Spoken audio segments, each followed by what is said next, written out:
আমাদের মনই হলো যুদ্ধক্ষেত্র। সমস্ত চিন্তা খ্রিস্টের অধীনে আনতে হলে আমাদের পাপপূর্ণ স্বভাবের ও শয়তানের এই উভয় শক্তির বিরুদ্ধে যুদ্ধ করতে হবে। ঈশ্বরের বাক্য দিয়ে নিজের মনকে পরিপূর্ণ করতে হবে, নিজের চোখকে মাংসিক অভিলাষের জন্য নয়, অথবা অনর্থক কোনো বিষয়ের জন্য নয়, বরং ঈশ্বরের বাক্যে পরিপূর্ণ হয়ে পবিত্র আত্মায় জীবনযাপন করা অতি আবশ্যক। আমাদের জীবনকে তুলনা করে দেখতে হলে অথবা মেপে দেখতে হলে যে পরিমাপ দ্বন্দ্বটি ব্যবহার করতে হবে সেটা হলো নতুন নিয়মে খ্রিস্টের ও প্রেরিতদের শিক্ষা।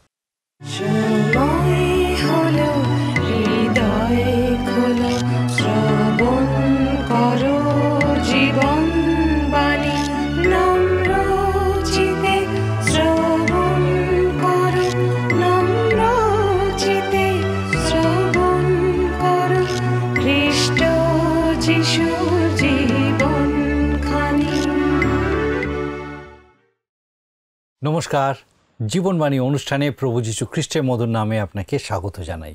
আমার বিশ্বাস মহান ঈশ্বর আপনাকে আজকে বিশেষভাবে এই অনুষ্ঠানে সুস্থ সবল শরীরে রেখেছেন এবং বিশেষভাবে তার জীবন্ত বাক্য দ্বারা আপনার সঙ্গে কথা বলতে চলেছেন।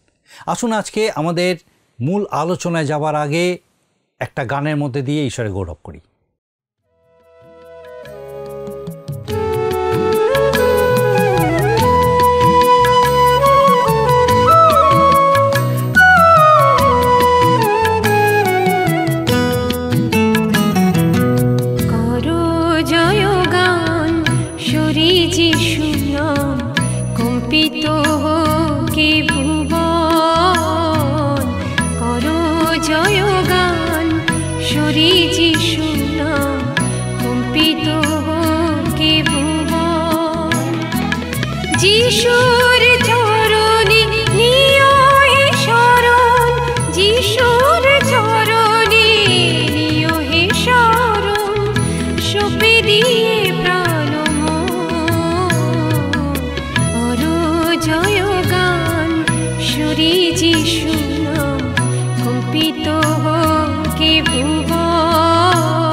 আমাদের গত অনুষ্ঠানে আমরা আলোচনা করেছি যে সাধু পৌল সেই সমস্ত ভ্রান্ত লোকদের কথা বলছেন যারা পৌলের বিরোধিতা করত, শয়তানের পক্ষে কাজ করত এবং সাধু পৌলের চরিত্রের বিরুদ্ধেও কথা বলতো।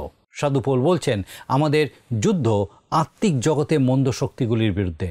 সেই জন্য মানসিক অস্ত্র যেমন ধন সম্পদ, সাংগঠনিক যোগ্যতা ইত্যাদি বিষয়গুলির ক্ষেত্রে সম্পূর্ণ অচল। কারণ শয়তানে অধার্মিকতার ভ্রান্ত শিক্ষার দুর্গগুলি ভেঙে ফেলতে হলে যে অস্ত্রশস্ত্র প্রয়োজন সেগুলি একমাত্র ঈশ্বরের কাছ থেকেই আমরা পাই।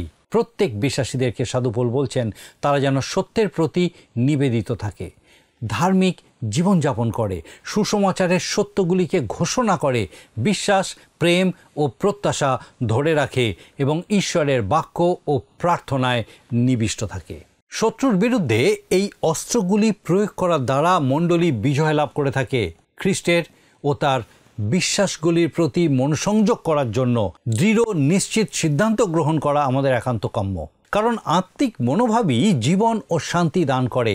আসুন ঈশ্বরের বাক্য দিয়ে নিজের মনকে পূর্ণ করি, সেই সঙ্গে যেগুলো আদরণীয়, ন্যায্য, বিশুদ্ধ, সুখ্যাতিযুক্ত সেই সমস্ত বিষয়ের অনুশীলন করি।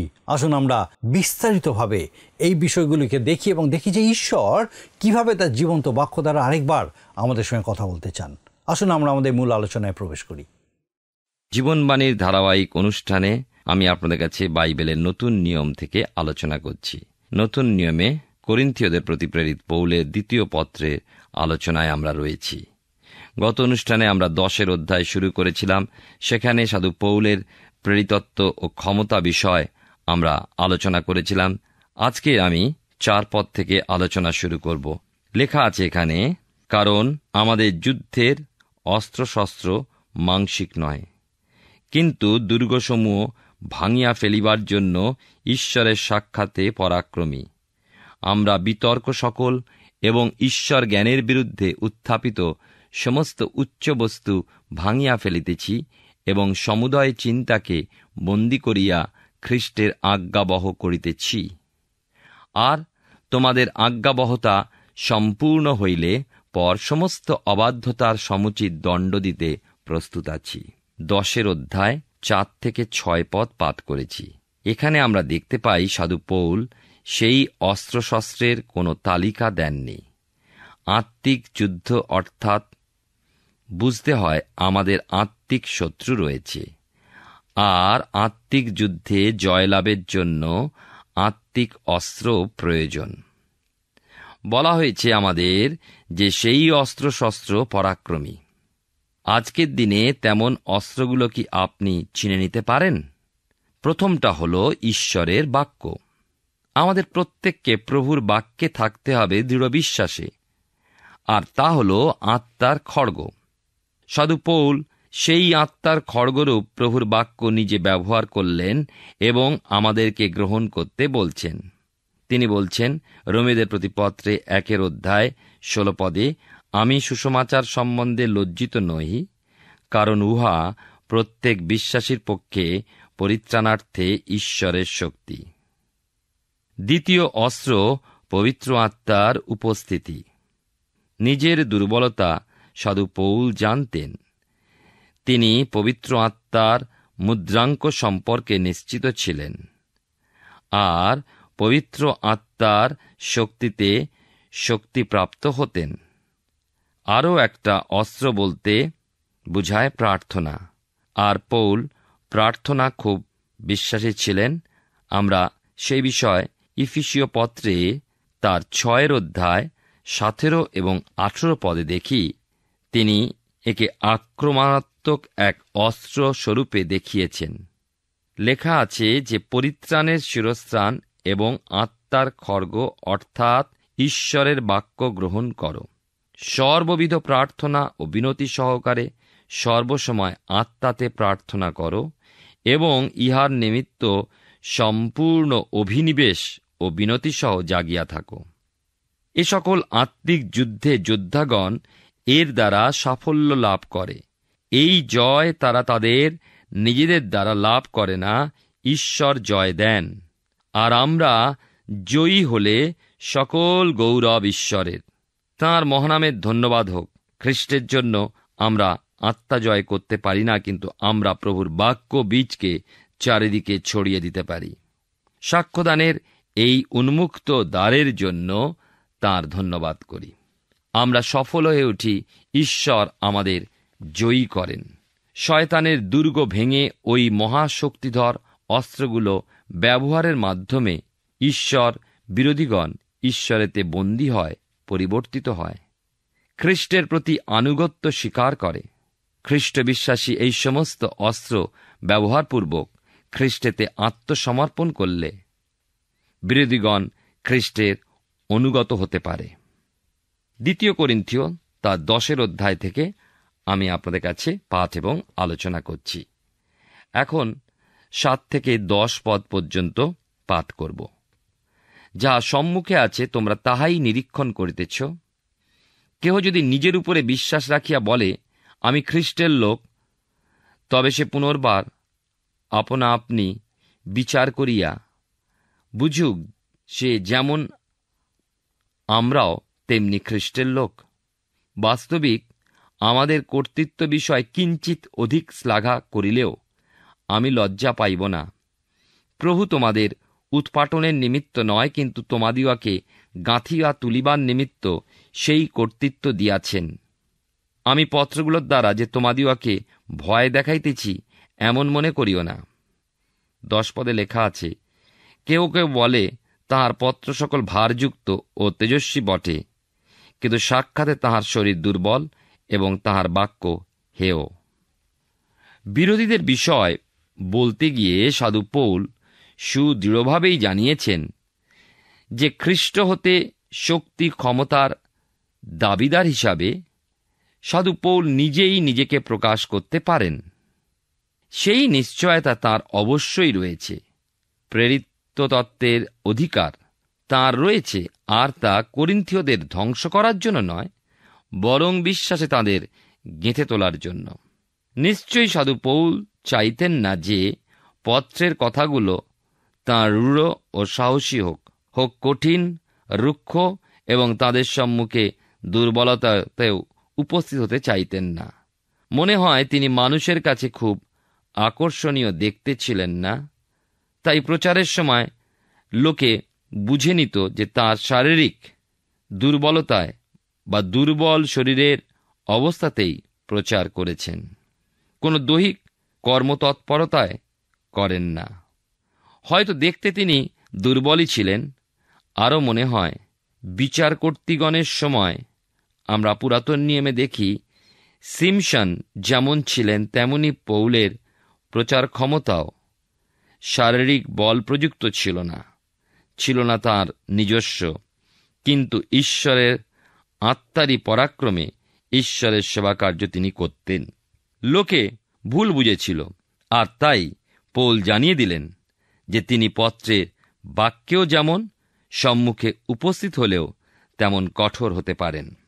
প্রিয় শ্রোতা বন্ধু, প্রিয় ভাই বোন, 2 করিন্থীয় তার 10 অধ্যায় থেকে আলোচনা করছি। এখন 11 থেকে 14 পদ পর্যন্ত পাঠ করব। লেখা আছে এখানে, এইরূপ লোক বুঝুক যে আমরা অনুপস্থিত কালে পত্র দ্বারা বাক্যে যেমন উপস্থিতিকালে কার্যেও তেমনি, কেননা এমন কোন লোকের সহিত আমরা আপনাদিগকে গণনা করিতে কি তুলনা দিতে সাহস করি না, যাহারা আপনারাই আপনাদের প্রশংসা করে, কিন্তু উহারা আপনাদের পরিমাণ দণ্ডে আপনাদিগকে পরিমাণ করে এবং আপনাদের সহিত আপনাদের তুলনা করে বলিয়া বুঝে না। আমরা কিন্তু পরিমাণের অতিরিক্ত শ্লাঘা করিব না, বরং ঈশ্বর পরিমাণ বলিয়া আমাদের পক্ষে যে সীমা নিরূপণ করিয়াছেন তাহার পরিমাণ অনুসারে শ্লাঘা করিব, তাহা তোমাদের নিকট পর্যন্ত যায়। ফলত তাহা তোমাদের নিকট পর্যন্ত যায় না এই বলিয়া আমরা যে সীমা অতিক্রম করিতেছি এমন নয়, কেননা খ্রিস্টের সুসমাচার লইয়া আমরা তোমাদের নিকট পর্যন্ত প্রথমে উপস্থিত হইয়াছিলাম। সাধু পৌল সেই সমস্ত মানুষের কথা তুলে বলছেন যে তিনি নিজের প্রশংসা নিজে করেন না। যেমন ভাবে কিছু ব্যক্তি রয়েছে, তারা নিজেরাই নিজেদের মধ্যে পরস্পরের সঙ্গে তুলনা করে। মূর্খের ন্যায় নিজেদেরকে পরিমাপ করে। আজ এ হলো এক শোচনীয় অবস্থা। একজন ব্যক্তি এক শীতল মণ্ডলী থাকবে, অর্থাৎ যেখানে একেবারেই কোনো রকম উদ্দীপনা নেই, এবং সে কিন্তু শীতলতাতেই বৃদ্ধি পাবে। কিন্তু নিজের এই শীতলতাকে সে বিবেচনাপূর্বক দেখতে পায় না, তার কারণ তার চারদিকে শীতকাল সহাপন্ন আত্মিক অবস্থার ব্যক্তিদের দেখে এবং সেইভাবেই সে নিজের তুলনা করে। কিন্তু মনে রাখবেন, যারা দাবি জানায় আমাদেরকে তাদের দিকে দেখতে হবে। খ্রিস্টের পরিমাপে আমাদের বৃদ্ধি পেতে হবে। করিন্থীয় বিশ্বাসীবর্গের অভিযোগ ছিল, সাধু পৌল তাদের দেখতে আসেন না, বরং অন্যদের মধ্যে সময় অতিবাহিত করেন। ঈশ্বর নিরূপিত যে পরিকল্পনা খ্রিস্টের পরিচারকদের জীবনে রয়েছে, সেখানে পৌঁছাই তো তাদের লক্ষ্য হওয়া উচিত। পৌল জানালেন, আর সেই পরিকল্পনা মতোই তিনি ও প্রভুর দাসগণ করিন্থীয়দের মাঝে পৌঁছে গিয়ে সেবা করলেন।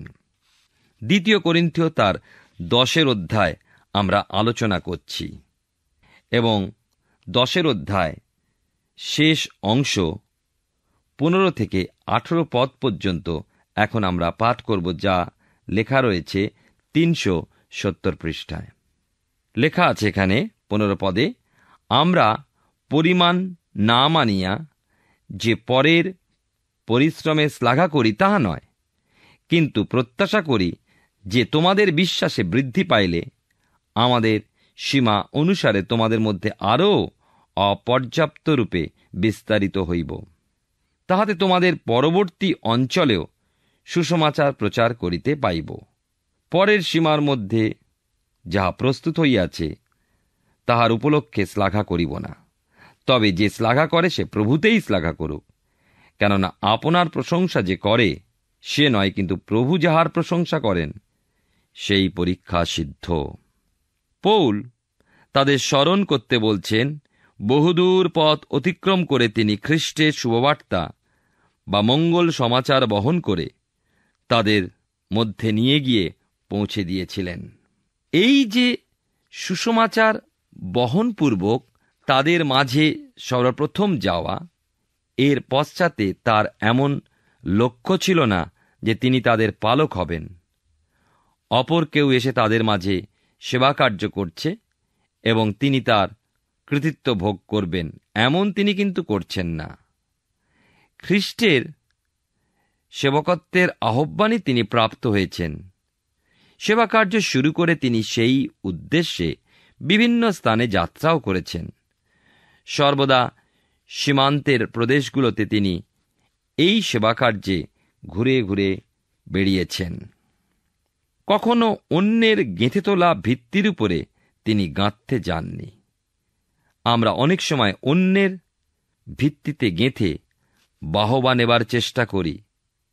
প্রভু হতে প্রশংসা লাভ করা বড় প্রয়োজনীয়। প্রভু হতে প্রশংসা লাভ করব আমরা প্রভুর সম্মুখে দাঁড়িয়ে রয়েছি।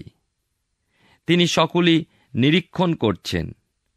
সাধু পৌল প্রত্যাশা রেখেছেন করিন্থীয়দের হতেও আরও অনেক দূরত্বে প্রভুর এই মঙ্গল সমাচার প্রচার করতে পারবেন, আর তা এমন এমন স্থান যেখানে কেউই কখনো ইতিপূর্বে প্রচার করেনি। আর তার ফলে অপরের গেঁথে তোলা ভিত্তির উপরে পৌল গেঁথে তুলছেন এমন কথা বা এমন প্রসঙ্গ আর উঠবে না। প্রভু তার বিশ্বস্ত কার্যকারীর প্রশংসা করবেন। কেউ নিজে নিজের প্রশংসা করুক, প্রভু তো তা চান না। সাধু পৌল যে কথাগুলো দিয়ে অধ্যায়টি শেষ করছেন, সে কথাগুলি আমাদের প্রত্যেকের জন্য বড়ই চেতনামূলক। আমাদের প্রত্যেককে তা সতর্ক করে। কারো সমালোচনা করার অধিকার আমাদের নেই। তার প্রতি ঈশ্বরের আহ্বান কি তাই দেখুন। কেউ ঈশ্বর হতে অনুগ্রহ দান প্রাপ্ত হয়েছেন মণ্ডলীতে বেদির কাছে দাঁড়িয়ে প্রচার করার জন্য। কেউ বা অনুগ্রহ দান প্রাপ্ত হয়েছেন ব্যক্তিগতভাবে গিয়ে বা সাক্ষাৎ করে খ্রিস্টীয় শুভবার্তা প্রচার করার। যদি আপনি বেদির কাছে দাঁড়িয়ে প্রচার করার অনুগ্রহ লাভ করে থাকেন, তাহলে কখনোই অপর ব্যক্তির সমালোচনা করবেন না, বরং তাকে প্রভুর বাক্য প্রস্তুত করার জন্য সময় দিন। তিনি যদি তাই করেন, তাহলে তো আপনার সঙ্গে সময়ে সময়ে সাক্ষাৎ করতে তিনি পারবেন না। হতে পারে আর একজন ব্যক্তি বিশাল প্রচারক নন, কিন্তু গঠনমূলক কার্যকারী হওয়ার অনুগ্রহ পেয়েছেন, তাহলে তাই তার প্রতি ঐশ্বরিক দান। লক্ষ্য করুন, একজন ব্যক্তির মধ্যে কি ঐশ্বরিক অনুগ্রহ দান রয়েছে, তাহলে তা অনুশীলন করতে তাকে সহায়তা করুন, তাকে সময় সুবিধা দিন। কখনও তার বিচার করবেন না। আপনি তার কি করা উচিত বলে মনে করেন সেইভাবে তিনি করতে না পারলে তার বিচার বা সমালোচনা করবেন না। করিন্থীয় মণ্ডলীকে প্রেরিত পৌল সেই বিষয়টি জানিয়ে দিলেন যে ঈশ্বর তাঁকে যে উদ্দেশ্যে আহ্বান করেছেন তিনি তাই করছেন। খ্রিস্টের শুভবার্তা প্রকাশ করার উদ্দেশ্যেই ঈশ্বর তাঁকে আহ্বান করেছেন। তাই তাঁর জীবনের মহান লক্ষ্য, তিনি সেই কার্যই করে যাচ্ছেন। নিজের প্রশংসা নিজে করায় যুক্তি নেই। ঈশ্বর যার প্রশংসা করেন সেই ধন্য। আমরা এই পর্যন্ত পেয়েছি সাধু পৌলের প্রেরিত তত্ত্বের সত্যতা প্রতিপাদনের বিষয়।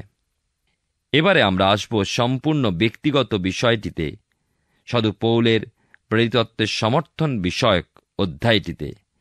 এখানে রয়েছে তাঁর প্রেরিত পদের আহ্বান সংক্রান্ত বিষয়। অর্থাৎ আমরা এখন 2 করিন্থীয় তার 11 অধ্যায় এসে পৌঁছেছি। আপনার সামনে যদি বাইবেল আছে 370 পৃষ্ঠায় 11 অধ্যায় প্রথম 2 পদ এখন পাঠ করব। লেখা আছে এখানে, আমার ইচ্ছা যেন একটু নির্বুদ্ধিতার বিষয় তোমরা আমার সহিত সহিষ্ণুতা করো। তোমরা আমার প্রতি সহিষ্ণুতা করিতেছই তো, কারণ ঈশ্বরীয় অন্তর্জ্বালায় তোমাদের জন্য আমার অন্তর্জ্বালা হইতেছে। কেননা আমি তোমাদিগকে সতীকন্যা বলিয়া একই বর খ্রিস্টের হস্তে সমর্পণ করিবার জন্য বাগদান করিয়াছি। প্রেরিত পৌল করিন্থে এলেন, তিনি খ্রিস্টীয় শুভবার্তা লোকদেরকেও জানালেন। সাধু পৌলের সেই সত্যপদেশের মাধ্যমে সেখানে মণ্ডলীও স্থাপিত হল, মণ্ডলী প্রতিষ্ঠিত হল। এই জন্য কারণ তিনি সেখানকার ওই লোকদেরকে খ্রিস্টেতে সমর্থন করেছিলেন খ্রিস্ট বিশ্বাসী স্বরূপ। সাধু পৌল বিশ্বাসীদেরকে স্বীকার করেছিলেন। তিনি বলছেন, ঈশ্বর যেমন মণ্ডলীর বিষয় ওই করিন্থীয়দের বিষয় মঙ্গল আকাঙ্ক্ষা করেন বা আগ্রহ করেন, তেমনি তিনিও তাদের জন্য মঙ্গলাকাঙ্ক্ষী। সতর্ক করলেন যেন ভাবী স্বামীর প্রতি কুমারী কন্যার ভালোবাসার মতোই তারা খ্রিস্টের প্রতি আসক্ত থাকে। প্রিয় শ্রোতা বন্ধু, প্রিয় ভাই ও বোন, ঈশ্বর তার বাক্যের মধ্যে দিয়ে আমাদেরকে শেখাচ্ছেন যেন আমরা আমাদের জীবনে সমালোচনাকে ত্যাগ করে আন্তরিকভাবে তার বাক্যের মধ্যে দিয়ে গড়ে উঠি। প্রভুর ভক্ত দাস দাসীদের তাঁর সেবায় রত থাকার জন্য উৎসাহ দান করি, আর আমাদের জীবনে খ্রিস্টের প্রতি বিশ্বস্ততা, ভক্তি, ভালোবাসা এবং আসক্তিকে জাগিয়ে রাখি। জাগতিকতার আসক্তি, সাংসারিকতার আসক্তি, কামনা বাসনার আসক্তি, লোভ লালসার আসক্তি, বিলাসিতার আসক্তি, আমাদের ঈশ্বরের প্রতি, খ্রিস্টের প্রতি আসক্তি আজকে দূরে সরিয়ে দিচ্ছে। তাই আসুন ঈশ্বরের বাক্যে বিশ্বস্ত হই, তার বাক্য অনুযায়ী আমাদের জীবনকে গঠন করি এবং ঈশ্বরের বাক্যের সত্যে এগিয়ে চলি, যেন ঈশ্বরের আশীর্বাদ আমাদের প্রতি আরও দিন প্রতিদিন বেড়ে চলে। ঈশ্বর আপনার জীবনে মঙ্গল করুন। আমরা 2 করিন্থীয় পুস্তক থেকে ধারাবাহিকভাবে অধ্যয়ন করছি। আমার বিশ্বাস বিশেষভাবে আজকে ঈশ্বর তার জীবন্ত বাক্য দ্বারা আপনার সঙ্গে কথা বলেছেন। আমরা দেখলাম সাধু পৌল বলছেন, শয়তানের দুর্গগুলি ভেঙে ফেলতে হলে ঈশ্বরের কাছ থেকেই আত্মিক অস্ত্র পেতে হবে। সাধু পৌল মণ্ডলীকে বলছেন তারা যেন বিশ্বাসে প্রেমে স্থির থাকে, ঈশ্বরের প্রত্যাশা ধরে রাখে এবং ঈশ্বরের বাক্য ও প্রার্থনায় নিবিষ্ট থাকে। কারণ শয়তানের বিরুদ্ধে এই অস্ত্রগুলি প্রয়োগ করার দ্বারা মণ্ডলী বিজয় লাভ করে থাকে, অর্থাৎ এর ফলে পরাক্রমের সঙ্গে ঈশ্বরের রাজ্যের প্রকাশ ঘটে। পাপীরা পরিত্রাণ পায়, বিশ্বাসীরা পবিত্রতায় বৃদ্ধি পায়। খ্রিস্টীয় সংগ্রামের অর্থ হল সমস্ত চিন্তাগুলিকে খ্রিস্টের চিন্তার সঙ্গে সঙ্গতিপূর্ণ করা বা তার চিন্তার সমান্তরালে নিয়ে আসা। বিশেষভাবে লক্ষ্য করা দরকার যে আমাদের মনই হলো যুদ্ধক্ষেত্র। সমস্ত চিন্তা খ্রিস্টের অধীনে আনতে হলে আমাদের পাপপূর্ণ স্বভাবের ও শয়তানের এই উভয় শক্তির বিরুদ্ধে যুদ্ধ করতে হবে। ঈশ্বরের বাক্য দিয়ে নিজের মনকে পরিপূর্ণ করতে হবে, নিজের চোখকে মাংসিক অভিলাষের জন্য নয়, অথবা অনর্থক কোনো বিষয়ের জন্য নয়, বরং ঈশ্বরের বাক্যে পরিপূর্ণ হয়ে পবিত্র আত্মায় জীবনযাপন করা অতি আবশ্যক।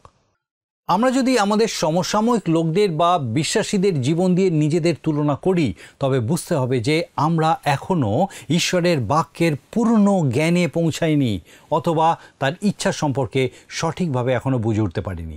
আমাদের জীবনকে তুলনা করে দেখতে হলে অথবা মেপে দেখতে হলে যে পরিমাপ দ্বন্দ্বটি ব্যবহার করতে হবে, সেটা হলো নতুন নিয়মে খ্রিস্টের ও প্রেরিতদের শিক্ষা। আসুন এই সময় প্রার্থনায় যাব, আর আমি চাইব আপনি আমার সঙ্গে প্রার্থনায় যোগ দিন। আসুন প্রার্থনা করি।